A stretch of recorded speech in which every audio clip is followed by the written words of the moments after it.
Greetings, my beautiful sun rays, and you are tuning in to the Pleasure Principle with Coach Sunshine.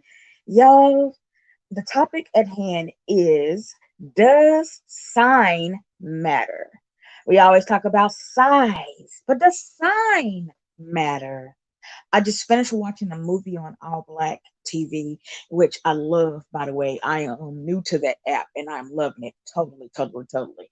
But I just watched a movie on there called Zodiac Sign. And there was a young lady, and she had gone through a divorce with her man and was now looking for love based upon a reading or a horoscope she had read that told her that she was going to be, you know, or that some signs, certain signs were going to be seeking her out or compatible with her. Don't get me the line, honey. I don't remember exactly what it was, but I know there were certain zodiac signs that she was looking for. So she started dating these men based upon their zodiac sign. She was, I believe, a Capricorn, and she dated a Taurus, a Gemini, a Scorpio, and a Pisces. Typically, I am a Capricorn, as you all know, but typically Capricorns are compatible with other Capricorns, Virgos, Pisces, and Taurus, other earth signs, and the exception is the Pisces and sometimes Cancers as well. But again, the question is, does sign matter? Does it? It can hold a very big importance. Me personally, I'm going to say yes, it does matter. To me, it matters because when I look into seeing or dating someone, especially if it's going to be long term, I want to look upon the the traits of this person, the values of this person. And I know a lot of people don't believe it, but sign does. Your zodiac sign comes into play with that. Your chart placement comes into play with your personality. And a lot of people don't understand that and they don't believe it. They don't know it. They won't believe it. And but it does. It really does. Now, in my experience, I have typically only been with people who I am said to be compatible with, and it works for a while. But as you can see, I'm not married. So, and not saying that that's everyone's end goal, but I would say that any sign can be toxic. Any sign can be loving. Any sign can be, everything you need them to be, but it depends on that person. And if you are an awakened person and who knows your zodiac traits, like as a Capricorn woman, I know that I can be a little unemotional. I can think that I'm showing emotion and not show emotion at all, actually. I can love the hell out of you and you not know that I love you because I'm not showing you the way you would be. And I'm going to speak in past tense because now I know, like I've learned these things about myself, so I've been able to correct them. But in the past, like that was me. Like I was very unemotional. I was very set on my money and my goals and what I wanted to do, my next move all the time. And not all the time, but it involved love. Like if I was in a relationship, sometimes I stayed in relationships way past the expiration date because I did not want to just take the task of finding somebody else. And I'm still like that. Like, I don't like the task of dating. I don't like the task of getting to know another individual and to getting to know someone else's body. Like, I like comfort. And so I tend to stick within my comfort zone and don't stray too far out of that. So, which is why I have not actually had very many relationships because of this. Like, I really don't want to take the time and get to know get to know new people. And I know that sounds horrible, but that is me as a Capricorn. And I'm a January Capricorn. And yes, we are different from the December Capricorns because my sister is a December Capricorn and she's very outgoing and outspoken and things like that. Like we are totally different. Like we have some similarities, but we're different in ways. With her being a December Capricorn and me being a January Capricorn. And the signs also matter when it comes to like if it's a female or if it's a male because some of my closest friends and friendships have been with Virgo women, right? So I've had a relationship with Virgo men too, and I've had interactions with Virgo men, and they are totally different from the Virgo women.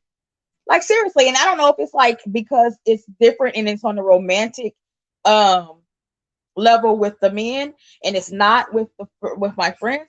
I don't know what the difference is, but there is a big difference I've noticed between the Virgo man and a Virgo woman, and the Capricorn man and the Capricorn woman. I have actually a good friend, and he's a Capricorn, and he claims that I'm not Capricorn enough. Like, and of course he is a December Capricorn, born on Christmas Day. So he claims that I'm not like Capricorn enough or whatnot, but also, like I say, I know my traits. So where I feel like that I fall short, I can maneuver within that and change that.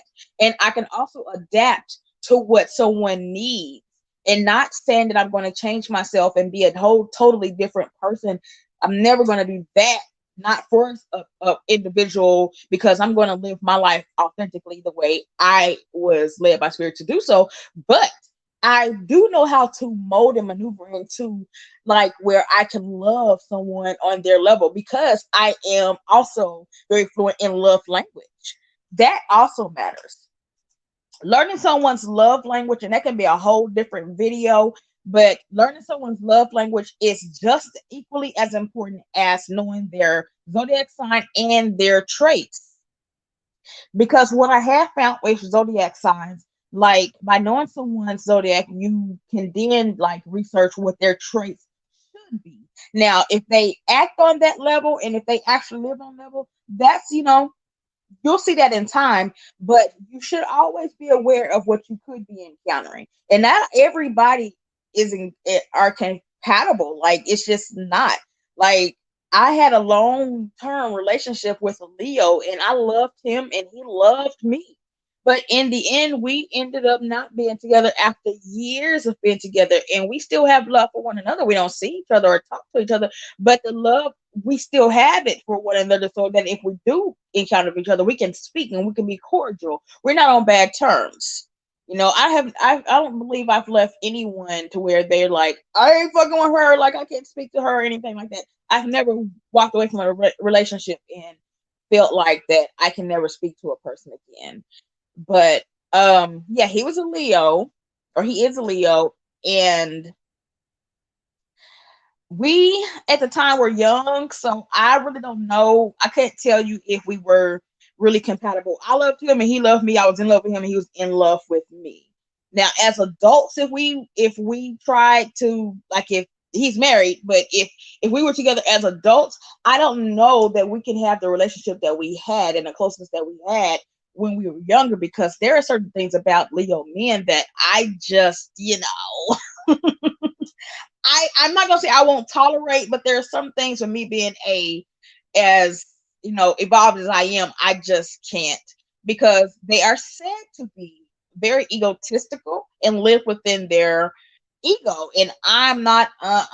I can't do that. So if I'm going to deal with a Leo man, it would definitely have to be an enlightened one who knows and who can actually live on a level of his heart and not his head.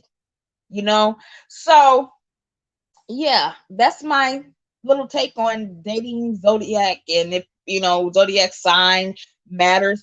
I'm going to say yes, sign matters, but any two zodiac signs can work out if you work at it, just like in any other relationship.